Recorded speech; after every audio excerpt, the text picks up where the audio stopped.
Step 4 Step Working Guides.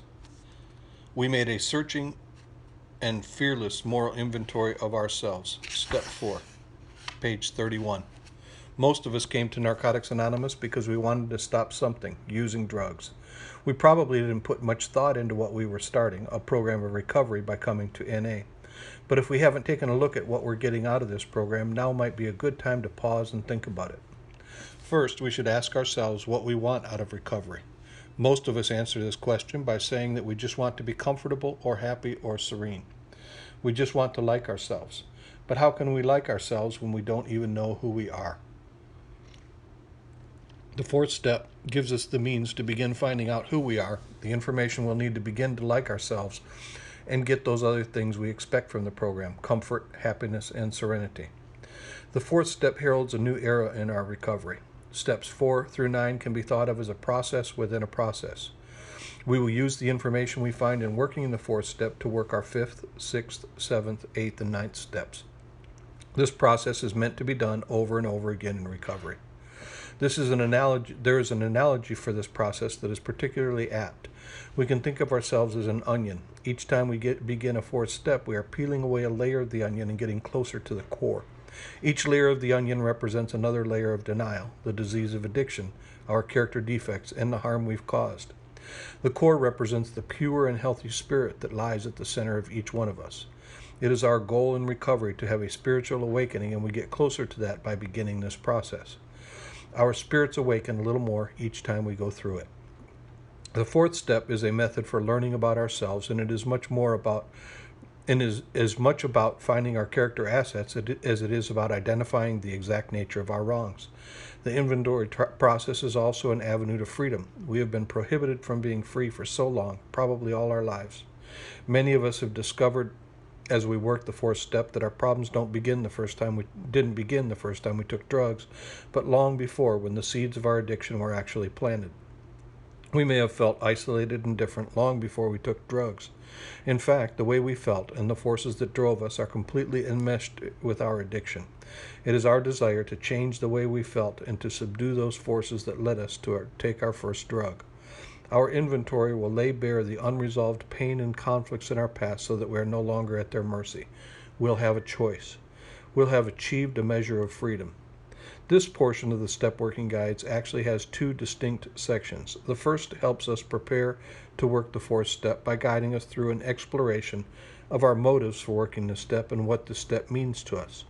The second part is a guide for actually taking a searching and fearless moral inventory, page 32, section entitled Motivation.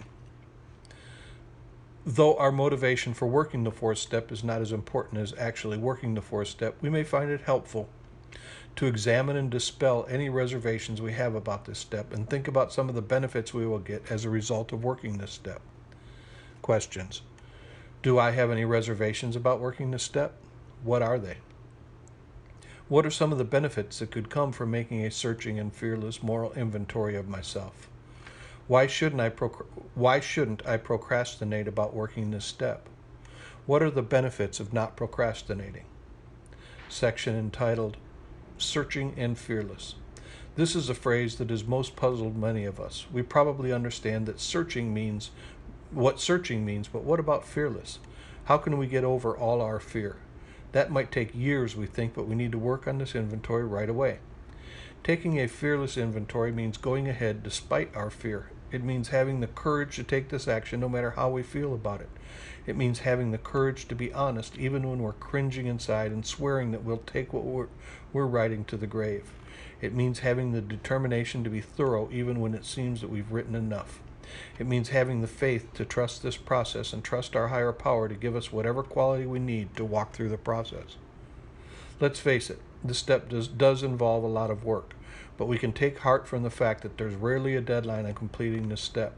We can do it in manageable sections, a little at a time, until we are done. The only thing that's important is that we work on it consistently. There are times when our clean time can actually work against us, when we fail to acknowledge our fear of taking an inventory. Many of us who have worked the fourth step numerous times and know it's ultimately one of the most know it's ultimately one of the most loving things we can do for ourselves, may still find ourselves avoiding this task. We may think that since we know how good this process is, we shouldn't have any fear of it, but we need to give ourselves permission to be afraid, if that's what we feel. We may also have fears that stem from our previous experiences with the fourth step. We know that an inventory means change in our lives. We know that if our inventories reveal destructive patterns, we can't continue to practice the same behaviors without a great deal of pain. Sometimes this means having to let go of something in our lives, some behavior we think we can't survive without, a relationship, or perhaps a resentment we've nursed so carefully that it's actually become, in a sick way, a source of reassurance and comfort. The fear of letting go of something we've come to depend on, no matter how much we've begun to suspect it isn't good for us, is an absolutely valid fear. Page 33. We just can't let it stop us. We have to face it and act with courage. We may also have to overcome a barrier that grows from an unwillingness to reveal more of our disease. Many of our members with Clean Time have shared that an inventory taken in later recovery revealed that their addiction had spread its tentacles so completely through their lives that virtually no area was left untouched. This realization is often initially met with feelings of dismay and perplexity. We wonder how we could still be so sick. Hasn't all this effort and recovery resulted in more than surface healing? Of course it has. We just need some time to remember that. Our sponsor will be happy to remind us.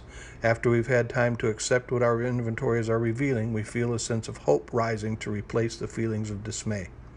After all, an inventory always initiates a process of change and freedom. Why shouldn't it this time too? Questions. Am I afraid of working this step? What is my fear? What does it mean to me to be searching and fearless? Am I working with my sponsor and talking to other addicts?